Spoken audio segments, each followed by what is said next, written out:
Welcome, everyone, and thanks for joining us here at TCE for this vital deep dive.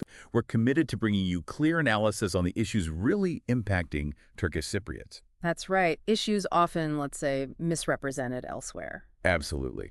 And remember, for more in-depth resources and ways you can get involved, please check out our website at www.tcexist.com. So, what are we getting into today? Well, today we're looking at something deeply concerning, how religious leaders in Cyprus, their rhetoric, their actions, continue to fuel division. It really echoes a troubling past. You mean looking at the current Archbishop Georgios? Exactly. We'll examine his recent statements, especially in light of, well, historical precedent, specifically Archbishop Makarios. It's quite the parallel. And we've got some solid sources for this, right, from TCE. We do. We're drawing heavily on a recent TCE article titled Exposing Archbishop Georgios, a Dangerous Abuse of the Pulpit in Cyprus. It tackles his Easter message head-on, the one reported in the Cyprus Mail back in April. And we also have insights from another TCE piece that really delves into the complexities of Greek identity and the historical weight of the Orthodox Church. It provides some important context. Right, so understanding the background helps frame the current situation. Precisely. Our mission today, really, is to understand the potential dangers when religious figures step so firmly into the political arena in Cyprus. And specifically, how this affects the Turkish Cypriot community. Yes, and the prospects for any kind of just lasting peace, which seems, frankly, undermined by this kind of rhetoric. Okay, so let's start with Archbishop Georgios' recent Easter message. What did the TCE article highlight there? Well, the article points directly to his accusations against Turkey. He accused Turkey of manipulating the international community using devious tactics regarding Cyprus. Strong words. Yeah, very strong. And the article's take on that. It argues that this kind of, nationalistic fervor, as the article calls it, massively oversimplifies what's a hugely complex situation. And crucially, it dismisses Turkish Cypriot aspirations completely. It's like our concerns, our desire for a future, just don't factor in when that kind of narrative takes hold. The article argues Georgios has abandoned any pretense of neutrality. So he's actively promoting a divisive narrative, according to the source. That's the core argument, and this is where the history comes in, the really chilling part. The TCE article makes a direct link between Georgios now and Archbishop Makarios back then. Makarios? Who is not only archbishop, but also president. And who, let's be absolutely clear, openly advocated for the expulsion of Turks from Cyprus. The article states, quite bluntly, history shows when clerics occupy political space, the results are divisive and dangerous. Wow. That's a stark warning from history. Does it mention specific instances? It does. It brings up the ecclesiastical coup attempt against Makarios himself in 72-73, an example of the instability that happens when church and state overlap so intensely. Right, that internal church conflict spilling over because of his political role. It shows the inherent tensions. And there's a quote in the article from a Cypriot political analyst, Marios Dimitriou. He says, when a cleric holds both the crucifix and the Constitution, division is inevitable. That really sums it up, doesn't it? The potential for bias seems almost built in. It does. The article asserts Georgios' politicized sermons promote a single ethnos narrative that marginalizes the Turkish Cypriot people. That's the danger right there. A narrative that erases one of the island's communities. Exactly. And for everyone listening, understanding this marginalization is key. If you want to explore these specific points further, please do visit www.tcexist.com.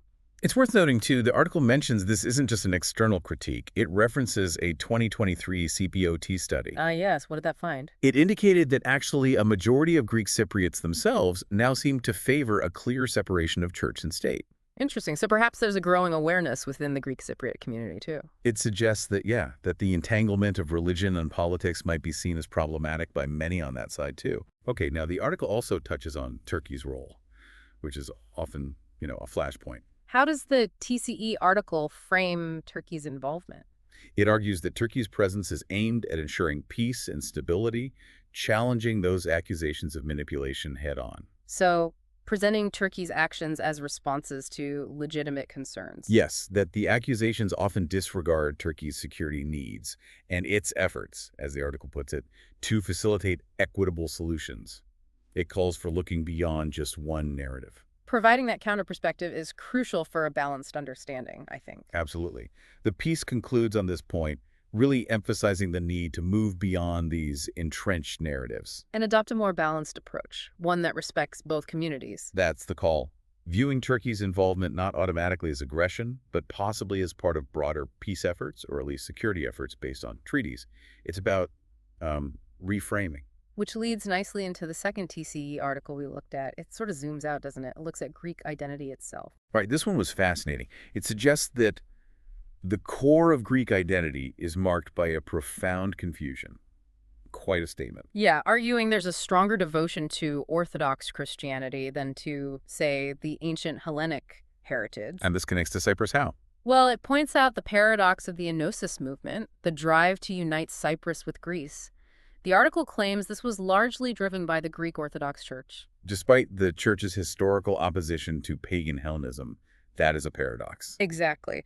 The article traces this historical shift from ancient Hellenes identifying as such to identifying as Romans under the Byzantine Empire, where Orthodox Christianity became absolutely central. So the Church's influence became paramount, sometimes overshadowing the classical roots. That's the argument. And that this deep religious conservatism shapes Greek society and politics, maybe setting it apart culturally within Europe sometimes. Okay, so connecting back to Cyprus. The article suggests this strong Greek Cypriot alignment with Orthodoxy actually deepens the division on the island. It contrasts it with Turkish Cypriot adherence to Islam.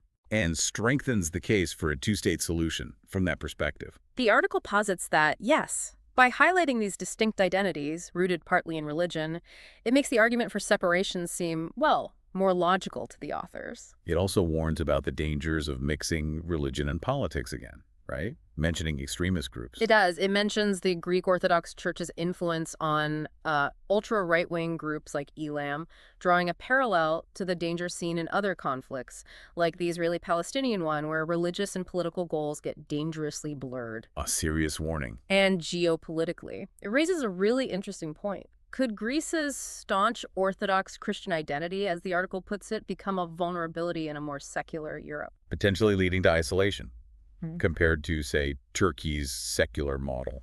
That's the suggestion, that balancing religious tradition with modern European values might be key for Greece's future influence, including resolving conflicts like Cyprus.